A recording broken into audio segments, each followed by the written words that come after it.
The Falcons 2025 draft class just got some great support I'm excited to share with you guys after a mixed bag of nuts when it comes to evaluating what Terry Fontenot and Raheem Morris did in the draft.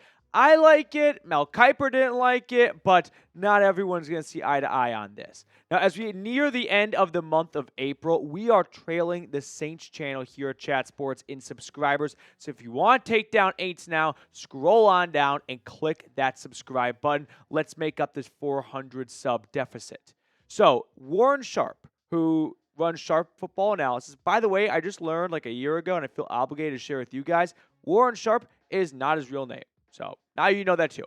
But Warren Sharp puts out every single year the best draft value. It's not his subjective rankings. It is based off a composite of mock drafts and big board rankings for where players were supposed to go and where they ended up going. It tells you based on the mocks and the big board who reached on players and who got great value. And the Falcons came in second on his great best value chart, coming just behind the Arizona Cardinals, ahead of the Giants, the Ravens, and the Browns. And when you factor in that Atlanta only had 5 picks in the draft, and I don't even count all 5 because going into it, 2 of them were in round 7. So who cares about those 2 when they only had a first, a second, and a fourth? And for them to finish second when it comes to just pure value, man, you got to be encouraged by that. Now, of course, it did come at a little price when you trade a future first to get back into round 1 for James Pierce. But you can see the Falcons draft pick breakdown here and the value for each player. Xavier Watts coming in way later than where he was supposed to go. And the value you're getting on all these players with James Pierce just coming middle of the pack and everyone else vastly over achieving for where they were supposed to end up. So Jalen Walker, James Pierce, and Xavier Watts, they round out Atlanta's first 3 picks. These are the money picks. These are the 3 players that I think come week 18 I think will end up being the starting players on Atlanta's defense. I'm really high on all 3 of these selections. The Walker pick at 15 is still mind-blowing to me that he fell that far. And give it a few years when we see our very first 2025 NFL draft or redraft, I think Jalen Walker goes way earlier than 15. James Pierce Jr.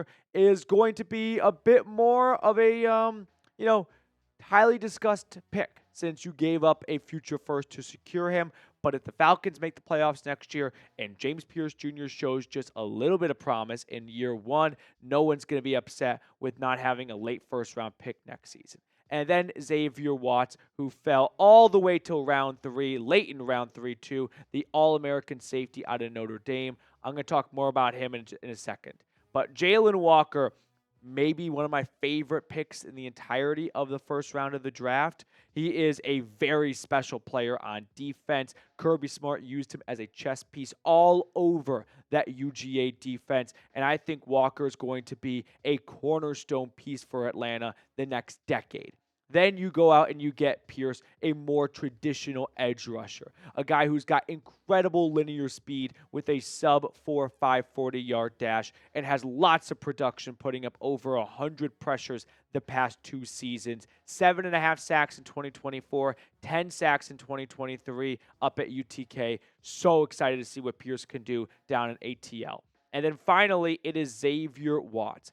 Just the guy with 13 interceptions over the last 2 seasons of college football when no one else in FBS has more than 10 combined interceptions in that span.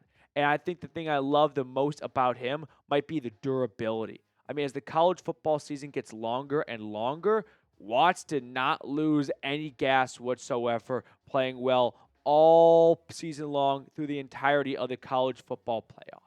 So who was your favorite pick for Atlanta? Somewhat factor in where you got them in the draft. Like if you're like, hey, I love the Walker pick, but I didn't think Watts would be anywhere near the 90s of round 3. So value into account, like the Warren Sharp model, that might be my favorite. So I'll still go with Walker, but I want to hear from you down below in the comment section. Looking back at some previous best value drafts from the last couple of years out of Warren Sharp, you can see where a couple of teams finished. I mean, the Eagles last year, they had a very successful draft, and that showed. Look at the Falcons, by the way, finished 32nd in value in 2024. Then in 2025, they jump up to second. You go back the year before that, and you can check out a little bit more of where Warren Sharp has ranked these teams and whatnot. So it even goes all the way back. At least I could find all the way back to 2022. In the 2022 draft, trying to remember the Chiefs. That's the team I was thinking of. They had a very solid draft, right?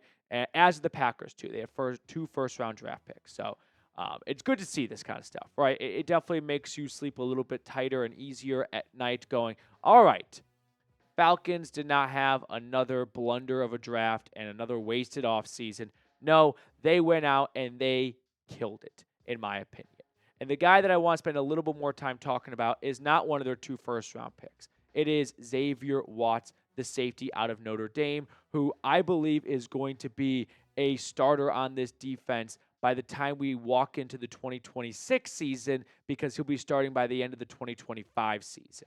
Now, before I talk more about Watts, if you want to get a Jalen Walker jersey or a James Pierce jersey, you can order them right now through Fanatics at chatsports.com/ATL rookies. Use this link right here, though, to support the channel. It's a pre-order, so once these guys pick the number they want, they will ship the jersey out to you.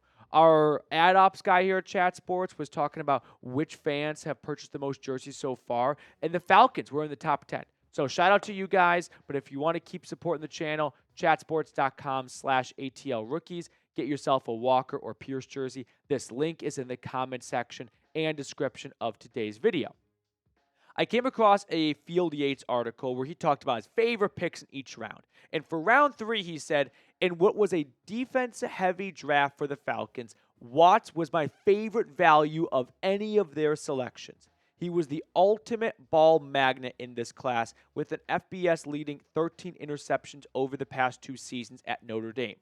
Watts has a right place at the right time feel to his game, playing with exceptional vision of the entire field. He shows great comfort in the defensive backfield, limiting explosive plays. Watts was number 53 on my board. So let's get you guys familiar with Watts a little bit more, because like I've said a few times on this video, I've got high expectations and belief for number 0 coming out of South Bend. One, he's got a lot of experience, and I think that's really important as we see a lot of players who get to the NFL benefit from playing maybe an extra year of college football. And sure, they aren't going to be a spring chicken, but they're going to be, above water the early stages of their career and not trying to absorb everything at once.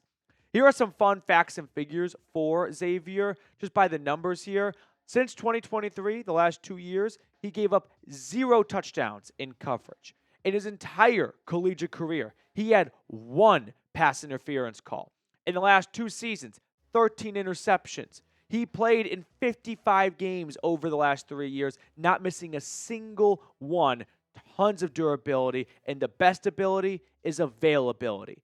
And then to top it off, he had a 100-yard pick 6 against USC, so you can see that he's got that explosive playmaking ability to his game. He may not be the fastest guy on the field, and if you ask him to get in the slot and cover a speedy corner, you're likely not going to have a great outcome. I don't think he's going to be elite, or I don't think he's going to be in a good spot if you ask him to run with the receiver down the field and use his long speed against the receivers. I think he is going to be best used in a role where he can sit back as a safety, watch the play develop in front of him, and then use his instincts to step in and make great plays, right? And then that ball skills does the rest. As we talked about, 13 interceptions. On top of the 13 picks, by the way, what is that, 27 pass breakups? 2 forced fumbles as well. So right now, Atlanta's safety room has got lockdown safety Jesse Bates paired with veteran Jordan Fuller, who is on a cheap veteran 1-year contract.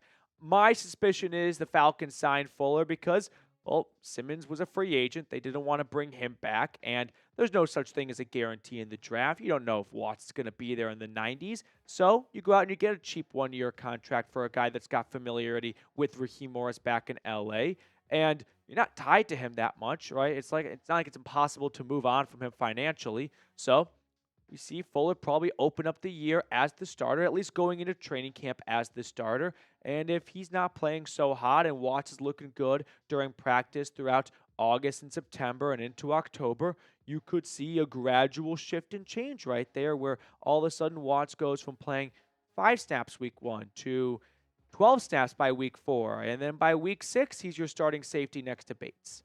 All right, just a little bit of trivia here because we've all been so focused on Atlanta's lack of a pass rush that quietly they haven't been very good at generating, takeaways or interceptions outside of Jesse Bates for the last decade or so as well. So since 2010, who leads Atlanta with 16 interceptions? This is combined over their entire career with the Falcons.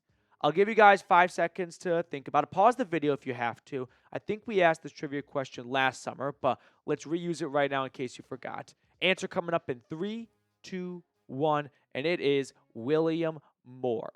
He played with the Falcons from 2010 to 2015, and that is the number to beat. So hopefully Watson, Bates, and Terrell can put that, I would say record, but that mountaintop to bed and summit themselves and put up more than 16 interceptions in an entire Falcons career since 2010.